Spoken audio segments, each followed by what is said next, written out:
India TV YouTube channel को subscribe करें और बेल आइकन दबाएं।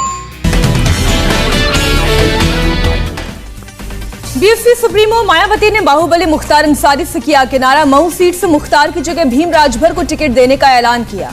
मायावती ने कहा, बीएसपी यूपी चुनाव में किसी बाहुबली और माफिया को नहीं देगी टिकट। सरकार बनने पर ऐसे तत्वों के खिलाफ कार्रवाई करने में नहीं होगी दिक्कत। मायावती ने उत्तर प्रदेश में कानून व्यवस्था पर साधा निशाना। कहा, उत्तर प्रदेश की तस्वीर को भी अब बदल देने का इरादा है। कानून द्वारा कानून का राज, बीएसपी का संकल्प। असदुद्दीन ओवैसी पर बाराबंकी में सांप्रदायिक सौहार्द बिगाड़ने का आरोप। कोतवाली में दर्ज मामला। धार्मिक उन्माद भड़काने का भी कोशिश करने का आरोप। ओवैसी पर धारा 144 का उल्लंघन और कोविड-19 गाइडलाइंस के उल्लंघन का भी आरोप। प्रधानमंत्री और मुख्यमंत्री पर आपत्तिजनक बयान देने पर कोतवाली में केस दर्ज। मुख्तार अब्बास नकवी ने असदुद्दीन ओवैसी को हिंदू मुस्लिम वाले बयान पर कसा तंज। कहा, ओवैसी मौसमी मनोरंजन मानुष जो चुनावी चौपाल पर करते हैं चकल्लस। कोरोना की बंदिशों के बीच मुंबई में गणेश चतुर्थी की शुरुआत। गणेश गली में मुंबई चा राजा की आरती। केवल आयोजन समिति से जुड़े लोग मौजूद। आरती के बाद सूना नजर आया मुंबई के राजा का पंडाल। कोविड नियमों के कारण गणेश प्रतिमा की ऊंचाई 20 फीट से घटाकर 4 फीट की गई। लालबाग के राजा के पंडाल के पास भारी पुलिस का पहरा। पुलिस के जवानों की तैनाती। मुंबई के सिद्धिविनायक मंदिर में की जा रही पूजा अर्चना। आम आदमी को मंदिर में दर्शन की इजाजत नहीं।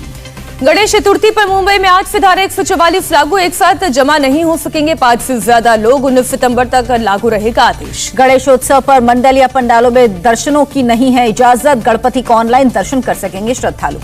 मुंबई में गणेशोत्सव में शोभा यात्रा निकालने की नहीं है इजाजत। मुंबई पुलिस ने जारी की नहीं गाइडलाइंस। नागपुर में गणेश चतुर्थी के पहले दिन ही उड़ी कोरोना नियमों की धज्जियां। गणेश टेकरी मंदिर के बाहर भारी भीड़। मंदिर के गेट बंद। प्रशासन ने भक्तों को गणेश टेकरी मंदिर के अंदर जाने की नहीं दी इजाजत। लोगों ने बाहर ही गणपति बप्पा मोरिया के लगाए नारे। मंदिर खोलने की मांग। केवल पुजारियों की मौजूदगी में हुई नागपुर के गणेश टेकरी मंदिर में भगवान गणेश की आरती। किसी श्रद्धालु को नहीं मिली एंट्री। गणेशोत्सव के दौरान धारा 144 लगाने पर गरमाए महाराष्ट्र के सियासत। फैसले पर भड़की बीजेपी। कहा, मुंबईकरों को गणेशोत्सव नहीं मनाने देना चाहती है शिवसेना। दिल्ली में कोरोना गाइडलाइंस के तहत मनाई जा रही गणेश चतुर्थी। सरोजनी नगर इलाके में मंदिर में पूजा अर्चना। श्रद्धालुओं को नहीं दिखी भीड़। पीएम मोदी और राष्ट्रपति ने गणेश चतुर्थी पर दी शुभकामनाएं। पीएम ने ट्वीट कर लिखा, पावन अवसर पर हर किसी के जीवन में सुख, शांति, सौभाग्य और आरोग्य लेकर आए। राष्ट्रपति रामनाथ कोविंद ने महामारी के बीच सभी से सुख शांति की कामना। लुधियाना में चॉकलेट गणेशा बने आकर्षण का केंद्र। 200 किलो बेल्जियम चॉकलेट से किया गया गणेश तैयार। चॉकलेट गणेश का दूध से किया जाएगा विसर्जन। दूध को स्लम एरिया के बच्चों में बांटा जाएगा। ओडिशा से गणेश उत्सव पर विश्व शांति का संदेश। सैंड कलाकार सुदर्शन पटनायक ने पुरी के समुद्र तट पर सीपियों से बनाए भगवान गणेश की स्थापना की मूर्ति। इस महीने के अंत में पीएम मोदी की अमेरिका की तैयारी जारी। 24 सितंबर को वॉशिंगटन में क्वाड सम्मेलन में नेताओं की आमने सामने की बैठक में होने की उम्मीद। पीएम मोदी 22 सितंबर को रवाना हो सकते हैं अमेरिका। 23 सितंबर को अमेरिकी राष्ट्रपति बाइडेन से पहली मुलाकात की उम्मीद। अगले दौरे पर मुहर लगी तो क्वाड समिट के बाद न्यूयॉर्क रवाना होंगे पीएम मोदी। 25 सितंबर को संयुक्त राष्ट्र महासभा में देंगे भाषण।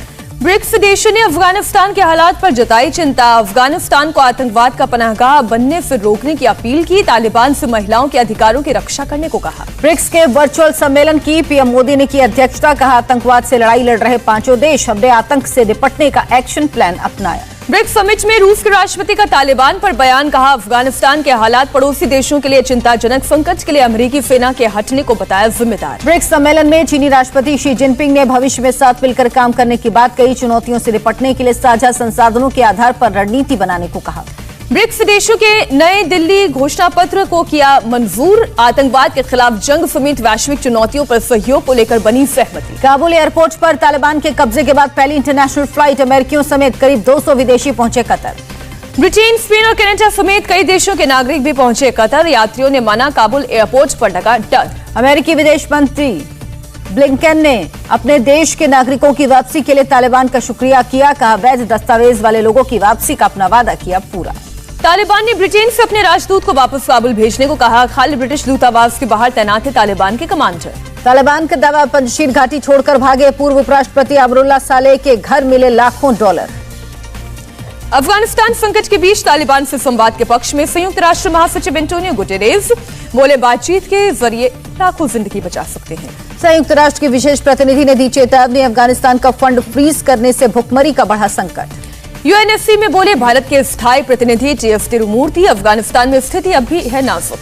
ममता बनर्जी आज भवानीपुर विधानसभा सीट से दाखिल करेंगी नामांकन। ममता के खिलाफ बीजेपी ने अभी तय नहीं किए कैंडिडेट के नाम। यूपी चुनाव को लेकर एक्शन में प्रियंका गांधी वाड्रा 2 दिनों तक कई मीटिंग में कार्यकर्ताओं से आगे की रणनीति पर करेंगे बात। राज्य के जाति और राजनीतिक समीकरण पर करेंगे मंथन। राहुल गांधी के जम्मू दौरे का आज दूसरा दिन, पार्टी के कार्यकर्ताओं को करेंगे संबोधित।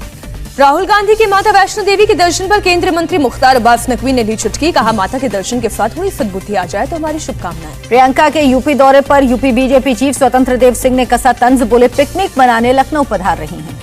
मिशन उत्तर प्रदेश फतेह के लिए बीजेपी ने कसी कमर। बीजेपी के बूथ विजय अभियान का कल होगा आगाज। शाम 4 बजे जेपी नड्डा 27,700 शक्ति केंद्रों पर मौजूद पदाधिकारी देंगे जीत का मंत्र। 17 सितंबर को पीएम मोदी के जन्मदिन पर सेवा समर्पण अभियान की शुरुआत। हर जिले में प्रधानमंत्री के व्यक्तित्व पर लगेगी प्रदर्शनी।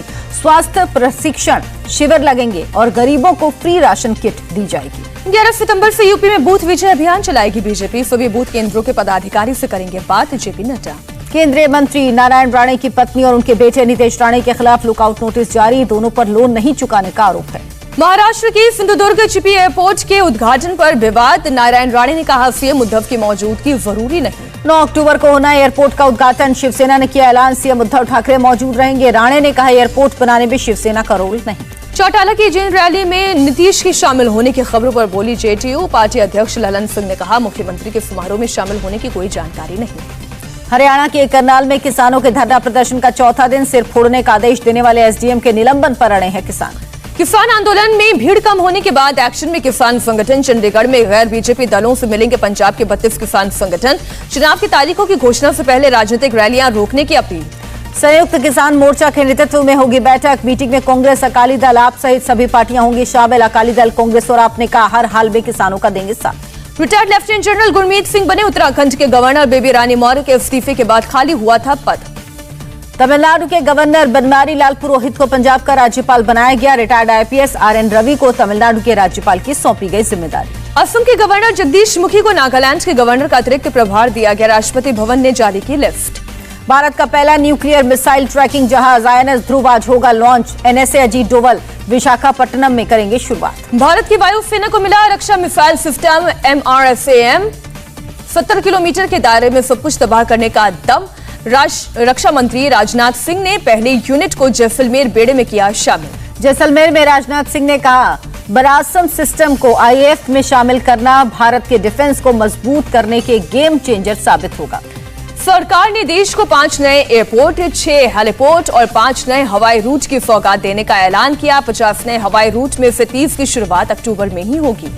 संयुक्त राष्ट्र में भारत के प्रतिनिधि टीएस त्रिमूर्ति ने 9/11 आतंकी हमले की बरसी पर न्यूयॉर्क में मृतकों को श्रद्धांजलि अर्पित की। राष्ट्रीय 11 स्मारक पर यूएनएससी के मेंबर देशों के प्रतिनिधि भी रहे मौजूद। ब्रह्मपुत्र नदी में हुए बोट हादसे के बाद अभी भी एनडीआरएफ की टीम का सर्च एंड रेस्क्यू ऑपरेशन जारी। एनडीआरएफ इंस्पेक्टर बोले जहां बॉडी फंसने के चांस हैं ज्यादा वहां पर कर रही है सर्च। यूपी के बागपत में बीजेपी नेता डॉक्टर आत्माराम तोमर अपने घर पर संदिग्ध हालत में मृत पाए गए। गला दबाकर हत्या की आशंका। तोमर के घर लगा बीजेपी नेताओं का जमावड़ा। घर से डॉक्टर आत्माराम तोमर की स्कॉर्पियो गाड़ी भी ले गए बदमाश। 1997 में डॉक्टर आत्माराम तोमर रहे थे गन्ना संस्थान के उपाध्यक्ष। रामपुर जिला प्रशासन ने जौहर विश्वविद्यालय से 70 हेक्टेयर से ज्यादा की जमीन वापस ली। हाईकोर्ट ने सुनाया था सरकार के पक्ष में फैसला। जौहर विश्वविद्यालय को एसपी सांसद आजम खान का ट्रस्ट संचालित करता है। हाईकोर्ट ने 6 सितंबर को आजम खान के ट्रस्ट की याचिका खारिज करके जिला प्रशासन की कार्रवाई को सही बताया था। पीएम मोदी के दौरे से पहले एएमयू से जिन्ना की तस्वीर हटाने की मांग। बीजेपी कार्यकर्ताओं ने जिला प्रशासन को सौंपा पत्र। यूपी के पहले सीएम पंडित गोविंद वल्लभ पंत की जयंती आज। सीएम योगी ने पंत की प्रतिमा पर माल्यार्पण किया। प्रदर्शनियों को भी देखा। कानपुर में भी एक्सपायर्ड ड्रिप लगाने का केस आया सामने। सीएमओ ने 2 सदस्यों की एक टीम गठित कर जांच कराने की कही बात। कानपुर में मरीज की एम्बुलेंस में मौत। एम्बुलेंस रास्ते में रोककर ड्राइवर और स्टाफ पीता रहा शराब। इलाज में देर होने से मरीज ने तोड़ा दम। मेरठ में हॉरर किलिंग का सनसनीखेज मामला। लव अफेयर के शक में भाई ने किया बहन का मर्डर। पुलिस ने किया गिरफ्तार। संभल में पुलिस मुठभेड़ के बाद 50,000 का इनामी बदमाश दिनेश गिरफ्तार। संभल के टॉप 10 में पहले नंबर पर था बदमाश का नाम। पुलिस पर गोली चलाकर भाग रहा था दिनेश। मुठभेड़ में बदमाशों के पैर में लगी गोली, एक सिपाही भी घायल। अवैध हथियार, बाइक बरामद। कानपुर में जिला अस्पताल के बाहर समाजवादी पार्टी का धरना, योगी सरकार पर लगाया वायरल फीवर से निपटने के लिए उचित इंतजाम नहीं करने का आरोप। त्योहार के दौरान यूपी में कानून व्यवस्था पर लखनऊ में बैठक, मुख्यमंत्री योगी आदित्यनाथ ने वीडियो कॉन्फ्रेंसिंग के जरिए जिले के अधिकारियों से की बात। फिरोजाबाद में नहीं थम रहा डेंगू का कहर, 24 घंटे में 2 बच्चों की गई जान, 54 तक पहुंचा आंकड़ा। यूपी में मिस्ट्री फीवर के कहर के बीच सरकारी अस्पतालों की बड़ी लापरवाही आई सामने। फिरोजाबाद में मरीजों को बांटी गई एक्सपायर्ड दवा खाकर बीमार गर्भवती महिला अस्पताल में भर्ती। कानपुर में बच्चों पर डेंगू वायरल का कहर, बुखार और दूसरे लक्षणों के साथ इलाज के लिए अस्पताल लाए जा रहे हैं बच्चे। ऋषिकेश बद्रीनाथ हाईवे पर हुआ लैंडस्लाइड, कई गाड़ियों को हुआ भारी नुकसान, एक टैंकर नदी में गिरा।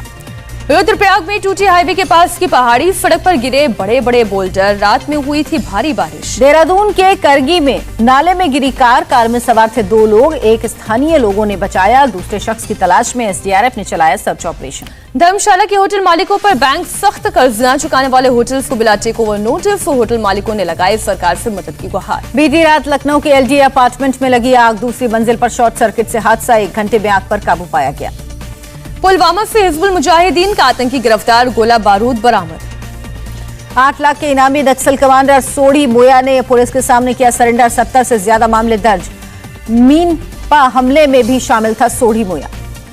तेलंगाना में 52 नक्सलियों ने किया आत्मसमर्पण, महिलाएं और नाबालिग भी शामिल, कोठागुडेम इलाके में थे एक्टिव। देश में कोरोना के एक दिन में करीब 35,000 केस, 260 मरीजों की मौत। देश में 72 करोड़ के पार पहुंचा वैक्सीनेशन का आंकड़ा, स्वास्थ्य मंत्रालय ने दी जानकारी। केरल में कोरोना के 26,200 नए केस, 114 लोगों ने गंवाई जान। महाराष्ट्र में कोरोना के 4,219 नए केस, 24 घंटे में 55 लोगों की मौत। बच्चों के टीकाकरण और स्कूल खोले जाने पर बोले नीति आयोग के सदस्य वीके पॉल, टीका लगने के बाद ही स्कूल खुलेंगे, ऐसी कोई शर्त नहीं, कुछ देश ही बच्चों को लगा रहे टीका। तमिलनाडु में मदुरई के गवर्नमेंट राजाजी अस्पताल में निपाह वायरस के मरीजों के लिए बनाया गया स्पेशल वार्ड, अस्पताल एचओडी बोले हम हर खतरे से निपटने के लिए तैयार। अमेरिका में वैक्सीनेशन को लेकर राष्ट्रपति जो बाइडेन का सख्त बयान, का हमारा धैर्य जवाब दे रहा, कुछ लोगों को वैक्सीन नहीं लगाने की हम चुका रहे कीमत। अमेरिका के लॉस एंजलिस में स्कूल क्लास में शामिल होने के लिए 12वीं के छात्रों का वैक्सीनेशन अनिवार्य, बोर्ड ऑफ एजुकेशन ने लिया फैसला। कोरोना केस बढ़ने के बाद वॉशिंगटन में भी मास्क से जुड़े नियम अब सख्त, अब आउटडोर इवेंट में भी मास्क पहनना हुआ जरूरी। अमेरिका में प्लेन और ट्रेन में मास्क नहीं पहनने वालों पर दोगुना लगेगा जुर्माना, पहली बार पकड़े जाने पर $500 की जगह $1,000 देना होगा। मैनचेस्टर टेस्ट से पहले टीम इंडिया के लिए खुशखबरी, टीम इंडिया के सभी खिलाड़ियों की आरटीपीसीआर रिपोर्ट आई नेगेटिव। कल टीम इंडिया के फिजियो योगेश परमार हुए थे कोरोना पॉजिटिव, इसके बाद मैनचेस्टर टेस्ट पर मंत्रालय लगे थे खतरे के बादल। टीम इंडिया साल के अंत में करेगी साउथ अफ्रीका का दौरा, 17 दिसंबर से होगी सीरीज की शुरुआत। T20 विश्व कप के लिए अफगानिस्तान टीम के ऐलान के तुरंत बाद राशिद खान ने छोड़ी कप्तानी, कहा टीम चयन में नहीं ली गई मेरी राय। यूएस ओपन टेनिस के फाइनल में 2 किशोरियों के बीच मुकाबला, खिताब के लिए भिड़ेंगे ब्रिटेन की राडा नाकू और कनाडा की लीला।